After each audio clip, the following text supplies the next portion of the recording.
우리 255쪽에 너무 중요한 페이지입니다. 여기 페이지 255쪽 민족문서에 대한 얘기인데,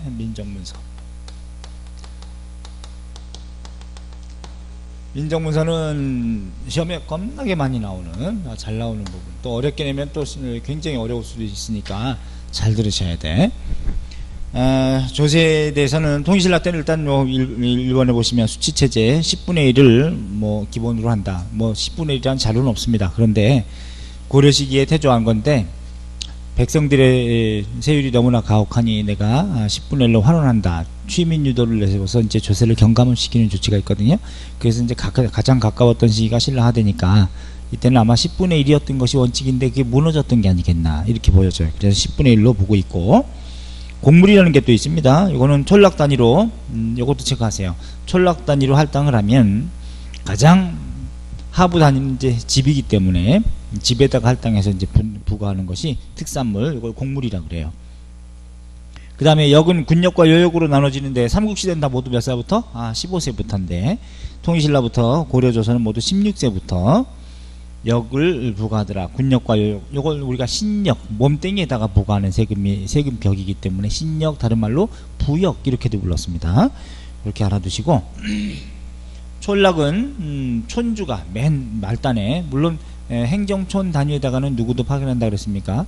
도사를 파견합니다. 파견하는데 그 행정촌의 도사를 보조하는 이런 세력이 촌의 토착 세력인 촌주, 이렇게 보시면 되는데, 촌주도 제가 또 말씀을 드릴 게 있네. 촌주는 어떻게 봐야 되냐. 촌주는 민족문서는 요거는 1933년도에 일본에서 도다이샤라고 하는 절에서 쇼쇼인 정창원이라는 건물에서 발견된 문서인데, 민족문서 자체는 일단 요거는 화엄경이라고 하는 그 불경이 있죠. 화엄경을 쌓았던 포장지, 속지의 내지 붙어 있는 걸 띄워보니까 그 안에 붙어 이제 적혀 있었던 글이었어요.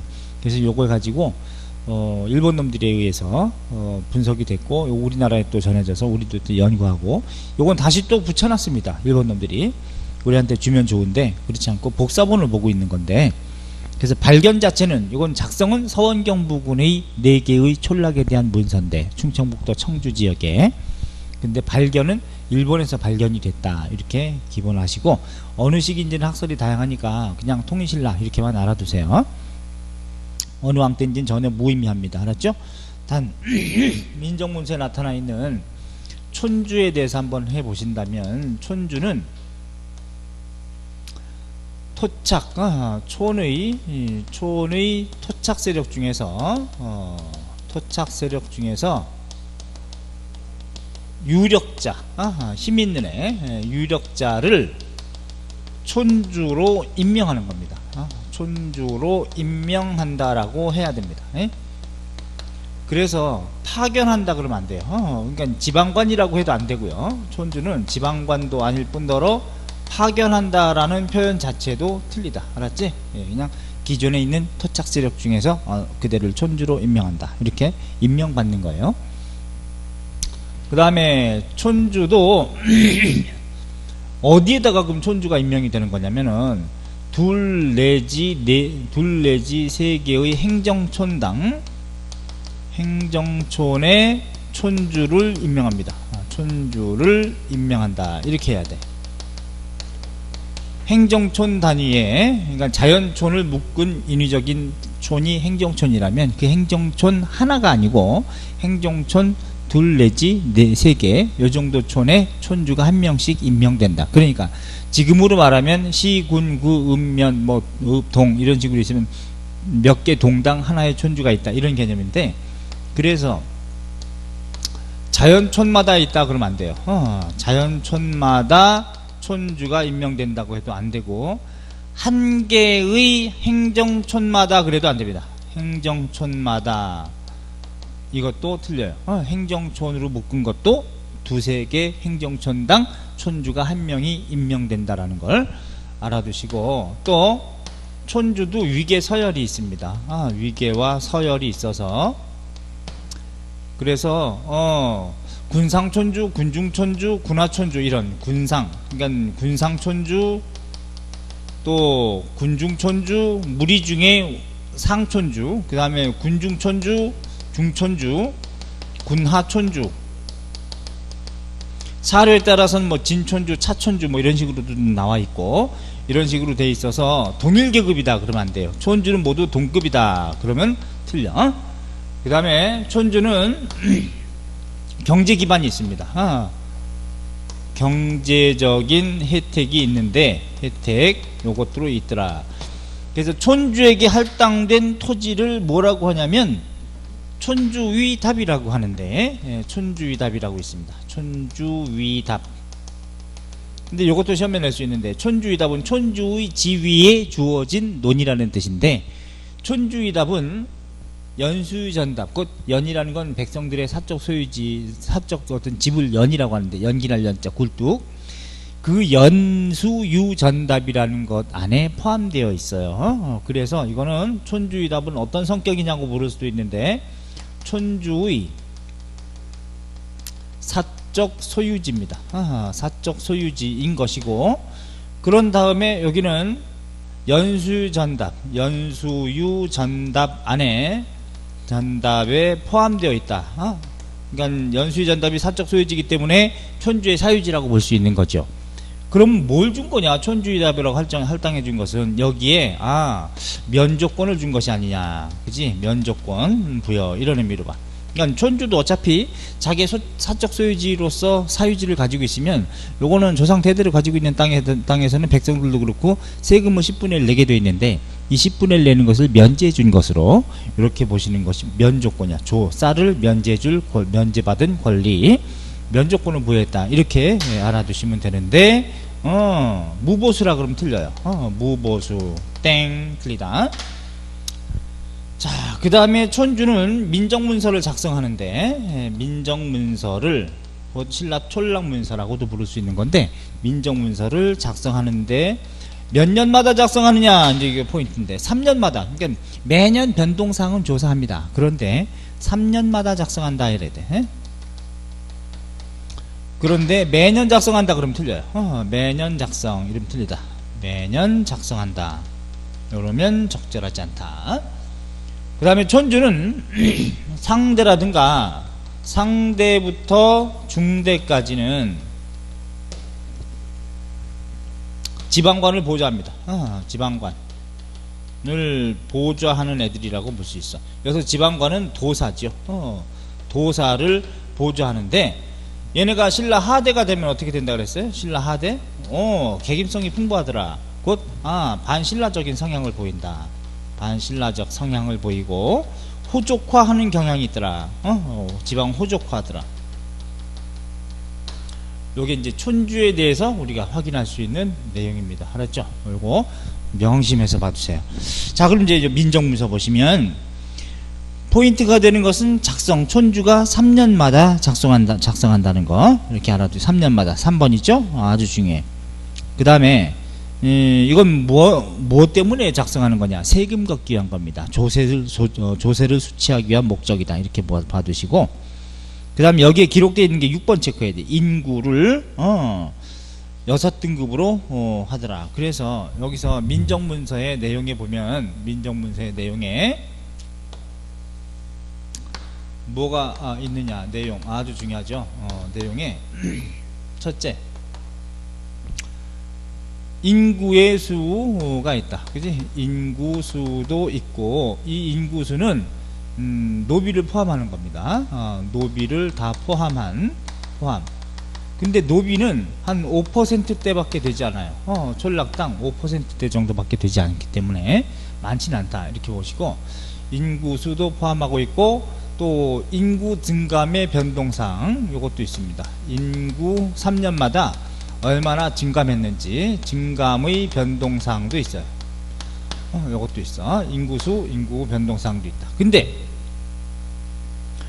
인구는 잘 보시면 성별, 연령별 6등급으로 나눕니다. 성별이라는 건 남녀별이라고 할 수 있겠죠. 남녀별, 연령별로 6등급 그 다음에 호별. 호별, 호는 9등급으로 편제한다. 9등급. 그래서 어떻게 때려? 아, 내가 호군이 이렇게 때리면 좋겠죠. 호구. 근데 호를 나누는 기준은 뭔지는 애매해요. 기준이 뭐냐? 호를 나누는 기준. 예컨대 상상, 상중, 상하, 중상, 중중, 중하, 하상, 하중, 하하. 이렇게 이제 호는 9등급으로 나누긴 했는데, 그건 확실한데, 그 나누는 기준이 뭐냐는 얘기죠.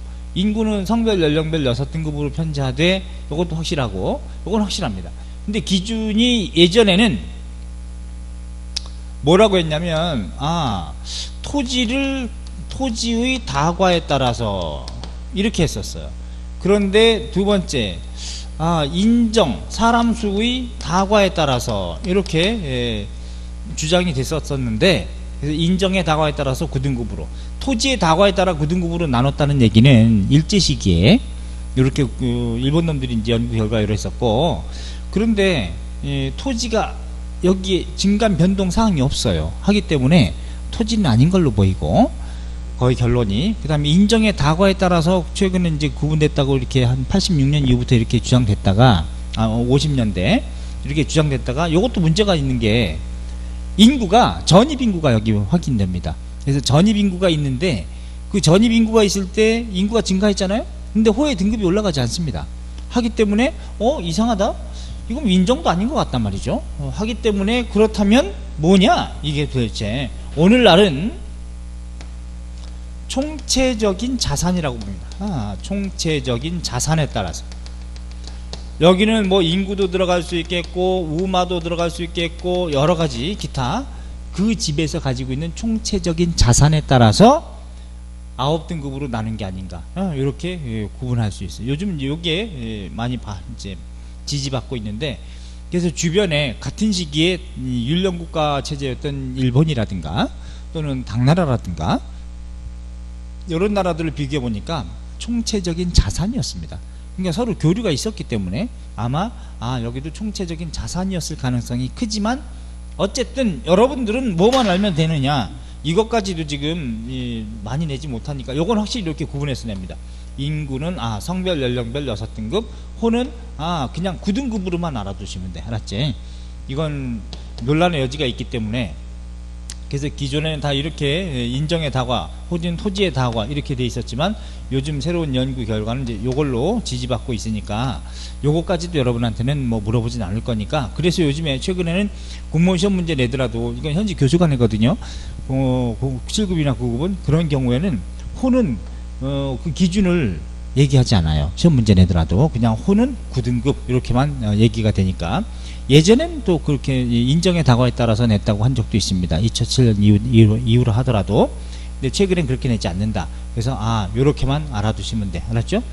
그 다음에 전입인구, 전출인구도 확인할 수 있다. 전입, 전출 확인이 가능하다. 확인이 가능합니다. 그래서 수좌내연이다 라고 해가지고 수좌내연, 연이라는 건 아까 집이라 그랬죠. 들어와서 받아들여서 정주하고 있는 그런 연집 해가지고, 이건 전입자를 수좌내연. 전출인 경우에는 개인 단위도 그렇고, 뭐 이거 전입 전출 모두 개인 단위도 전입 전출도 가능하고, 호 단위로도 전입 전출이 가능했고, 또한 전입 전출할 때는 당연히 우마도 당연히 따라가겠죠. 하기 때문에 우마의 증감도 당연히 있는 것이고, 여기 이 남녀별 연령별 6등급으로 나눌 때 이것도 연령은 몇 살부터 몇 살까지가 소자 또는 추자, 조자, 또 정 또는 제공, 노공 뭐 이런 식으로 구분되어 있는데, 그거는 나이대는 여러분한테 묻지 않아요. 그러니까 이렇게 6등급으로만 나눈다 이렇게 알아두시고, 자, 그 중에서 남녀 중에서 누가 더 많으냐? 여자가 더 많습니다. 남성하고 여성 중에서, 남성, 여성 중에서 여성의 비율이 더 많다. 왜 그러냐면, 남자는 뭐 전쟁에 나가거나 또는 군대 가거나 토목공사 하거나 나가서 또 사고로 죽는 경우도 있고 못 돌아온 경우가 많기 때문에 여성의 비율이 더 많고, 전체적으로 인구 비율은 일반적인 양인 농민들이 많지, 노비는 촌락당 분석해 보니까 5%대를 넘지 않습니다. 그러니까 초과하지 않으니까 일반 정이 훨씬 더 많았다 이렇게 알아두시면 되고, 인구는 인구 증감의 변동사항도 있다. 그 다음에 두 번째 우마의 수도 있습니다. 우마 소 말이에요. 우마의 수도 확인이 돼 있고 3년 만에 우마 증감의 변동사항, 우마 증감의 변동사항도 확인이 돼요. 그 다음에 세 번째 유실수의 수도 있고요. 유실수의 수. 여기서 유실수는 열매가 달려있는 나무지, 그지? 호두나무, 잣나무, 뽕나무를 얘기합니다. 귀족의 수요품, 그지? 호두나무, 잣나무, 뽕나무. 그 다음에 3년 만에 호두나무, 잣나무, 뽕나무가 얼만큼 증가하고 감소했는지 그 내용도 있어. 유실수 증감의 변동사항도 확인이 된다. 그 다음에 네 번째, 자, 네 번째 여기다 적을게요. 토지의 종류 있습니다. 토지의 종류가 있다. 여기서 토지의 종류는 첫째, 연수유 전답이라는 게 있고, 연수유 전답. 이거는 백성의 사적 소유지. 백성의 사적 소유지. 그 다음에 두 번째, 촌주의 답. 연수유 전답 안에 포함되어 있다고 그랬습니다. 촌주의 지위에 할당된 수조지로 보인다. 촌주의 사적 소유지. 촌주 소유지입니다. 소유지. 면조건이 설정된 것으로 보고, 세 번째, 내시령답. 내시령답은 관료전이라고 볼 수 있는데, 관료전 중에 하나죠. 내시령이라는 관직자에게 줬기 때문에 관료전이라고 할 수 있는 건데, 4개월 정도밖에 주지 않았기 때문에 이런 경우는 아마도 하급관리한테 줬던 것이다. 그러니까 신문왕 때 관료전 지급했다는 것은 바로 이런 하급관리를 대상으로 준 토지, 이런 개념이다.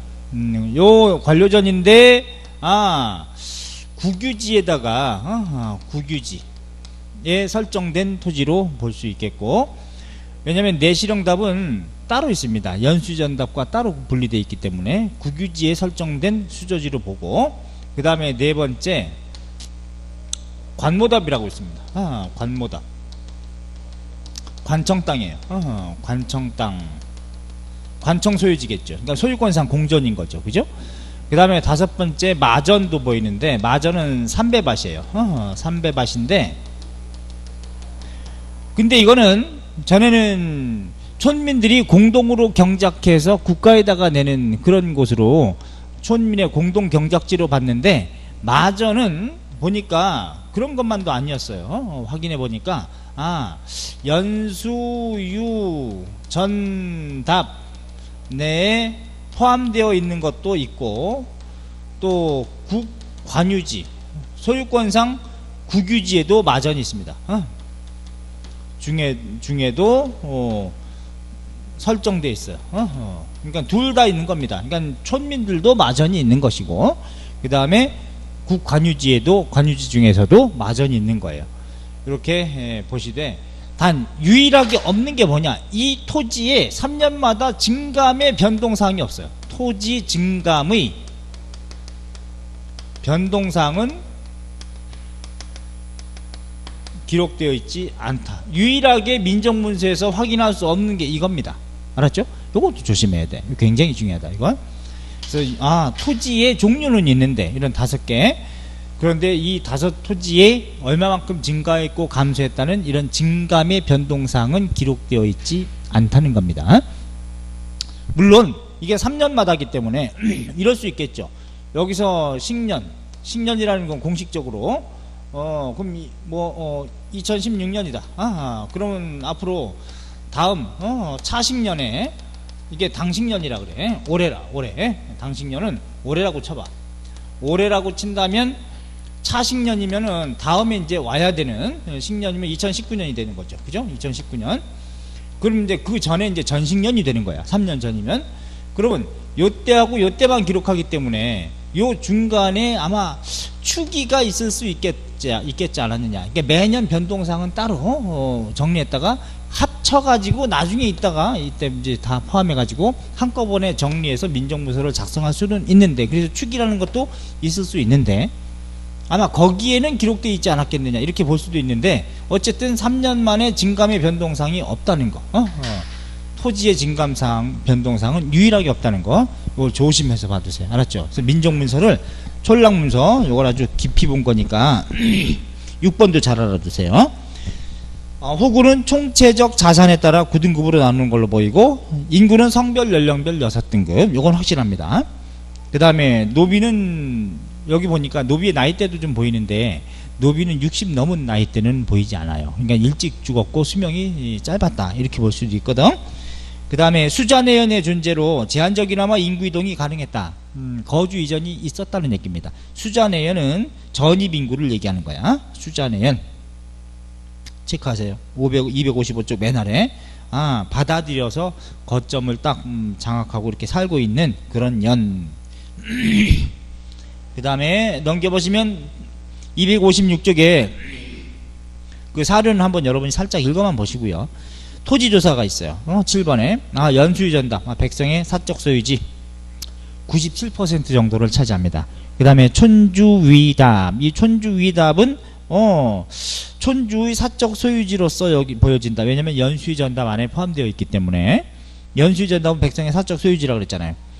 그래서 촌주위답은 4개 촌락 중에서 사해점촌이라고 하는 곳에만 설정되어 있다. 이게 좀 애매한 건데 면조권을 준 것으로 보입니다. 마전은 촌민의 사적 소유지에도 마전이 있고 국관유지에도 설정되어 있습니다. 그 다음에 관모전답이라 그래가지고 이거는 관청 땅, 고려시대의 공회전과 같은 그런 토지가 아니겠는가 이렇게 보여지고, 내시령답, 내시령이라는 관직자에게 설정된 땅, 이런 의미로 관료전 중에 하나인 거죠. 그죠? 관료전. 그러니까 직전의 성격이다. 그지? 관직자에게 줬으므로 국관유지에 설정된 관료전의 일종으로 본다. 물론 그 다음에 그 밑에 그래서 토지의 조사, 이거 7번 아주 중요하고, 생산자원도 이렇게 철저하게 편제하는데 유실수, 호두나무, 잣나무, 뽕나무도 있고, 우마의수 요것도 있고, 그 다음에 오른쪽에 보면 또 토지제도의 정비, 자 요건 별표하셔. 257쪽에 물론 민정문서 그 분석표에 보면은 맨 오른쪽에 이 노동력 있죠. 노동력 같은 경우에 소, 추, 조, 정, 제, 노 이렇게 가지고 구분이 되어 있는 건 확실합니다. 거기에 그렇게 되어 있어요. 소자, 남자는, 여자는 소여자, 추자, 추여자, 여자는, 추는 쫓을추, 애들 뭐 쫓아다니는 애들 이런 의미. 조자, 좀 도울 수 있는 애들, 도울 조자죠. 조여자.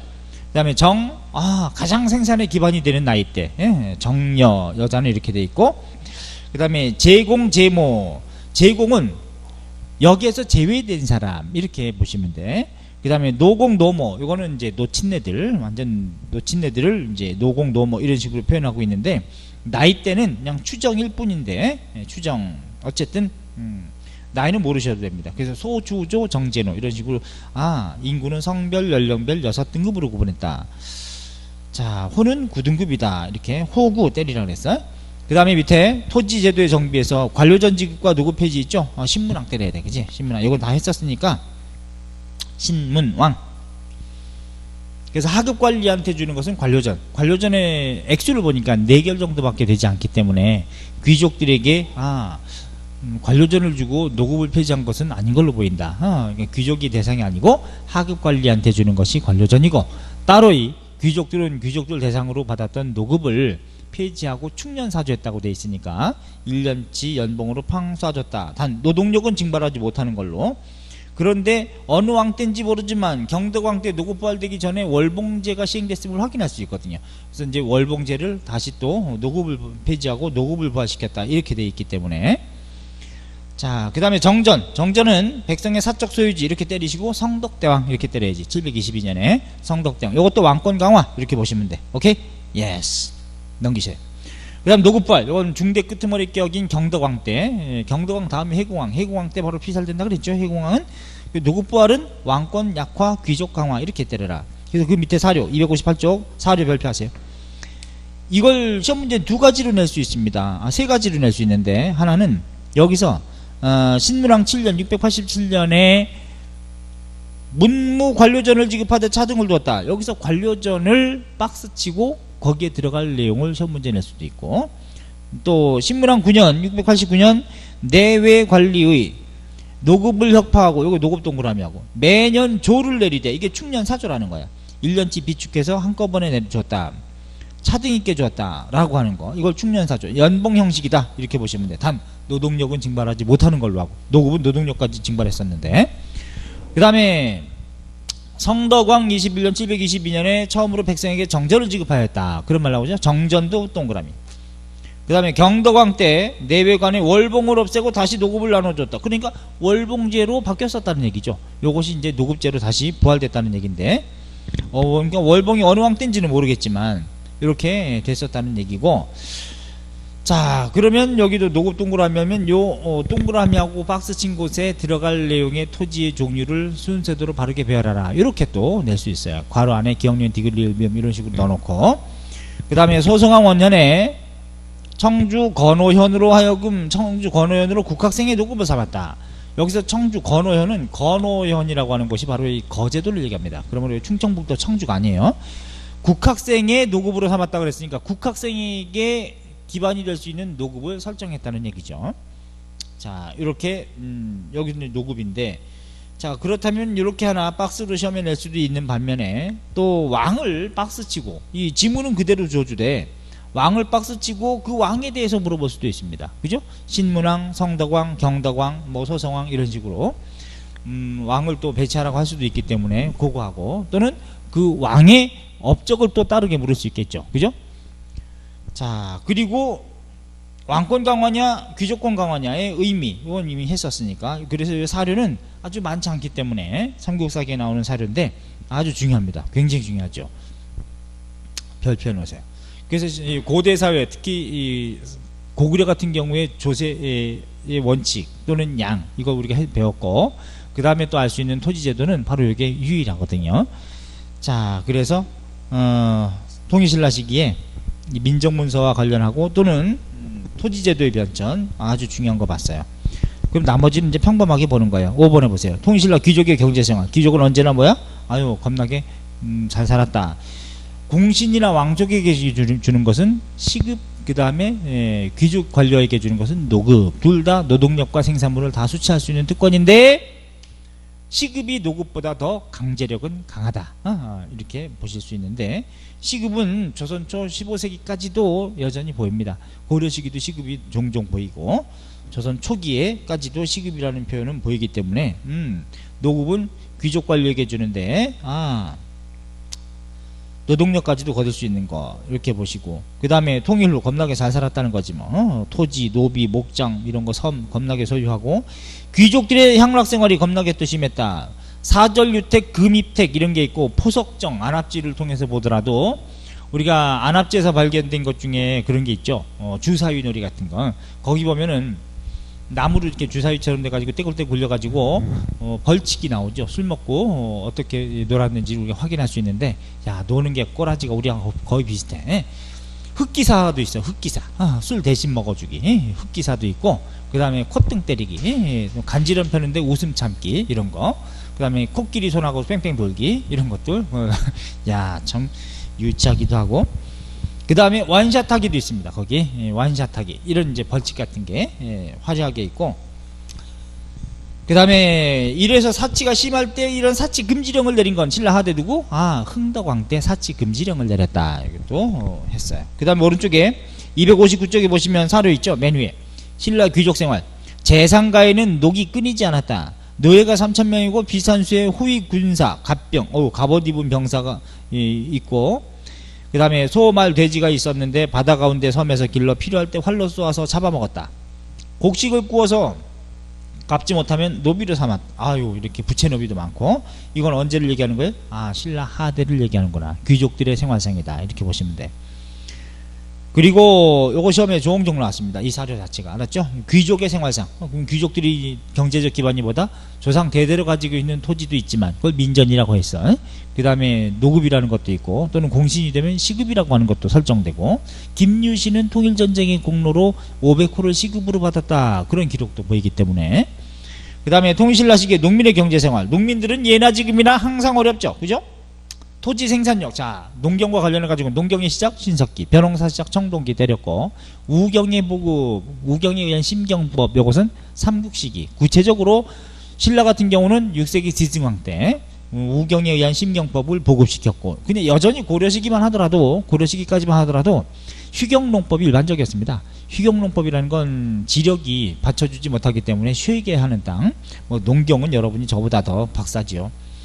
그래서 농민들은 어려웠고 또 수치체제를 보니까 거시기, 전세, 곡물, 부역 이렇게 세 가지 3세가 있다. 체크 이거 했던 거야.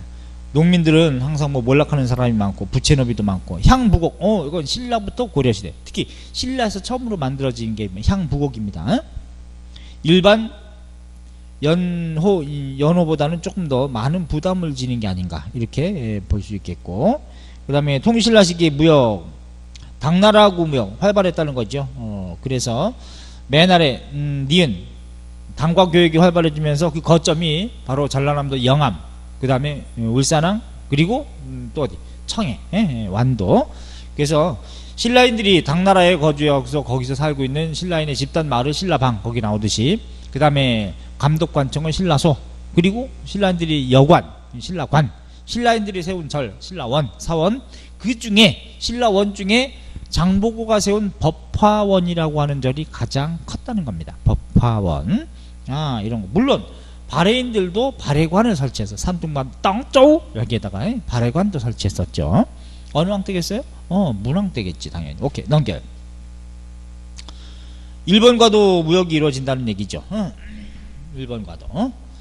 그래서 성덕대왕 때 악화된 경우도 있었지만 어쨌든 일본과도. 그 다음 장보고 3번 해상왕 장보고 이렇게 좀 봐두시고. 그래서 장보고 같은 경우는 5천여 명을 거느리고 거기서 이제 청해진 대사라고 칭하고 해적을 소탕하는데 큰 역할을 해주고 그러는데 나중에 신무왕이라고 있습니다. 김우징이라는 사람인데 신무왕을 도와서 이제 김우징을 도와서 신무왕으로 올리는데 혁혁한 공이 있었던 게 바로 장보고였는데 그 신무왕의 아들이 문성왕인데 나중에 문성왕 그 신무왕의 아들한테 자기 딸을 시집 보내기로 그렇게 약속을 받았는데 그게 이제 귀족들이 반대해서 실패하자 왕도 안 듣고 그래서 난을 일으켰는데 염장이라는 자객에 의해서 살해당하는 사람이 바로 장보고 이렇게 보시면 되지.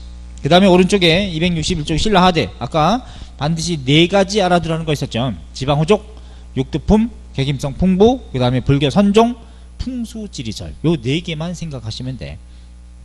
그러면 261쪽도 통과하셔도 되고 그 다음에 오소경 설명했고요. 262쪽 넘겨보시면 귀족들의 생활 쑥 보세요. 평민의 생활 언제나 힘들었다. 신라하대 263쪽에 지배체제의 모순으로 인해서 막 여기저기서 호족이 성장한다. 육두품이 이건 알아야 되겠지 그지? 반신라적인 성향을 보인다. 여기서 반신라적인 성향이라는 거는 반대 이런 의미가 되죠. 신라에 반하는 자연재해도 빈발하는 시기고 그 다음에 이래서 중앙정부의 대책은 대책 없죠. 그래서 신라하대 9세기 말 진성여왕 때는 바로 원종애노 적고적 요거 체크해. 신라하대 9세기 말. 그 다음에 맨 아래 고달산 농민항쟁 요것도 한번 읽어보세요. 사료. 자 그런 다음에 우리 이제 신라 중하대 넘겨보시면은 264쪽에 문화파트가 나오는데 문화파트 자 잠깐 좀 이따가 문화파트 확인합니다.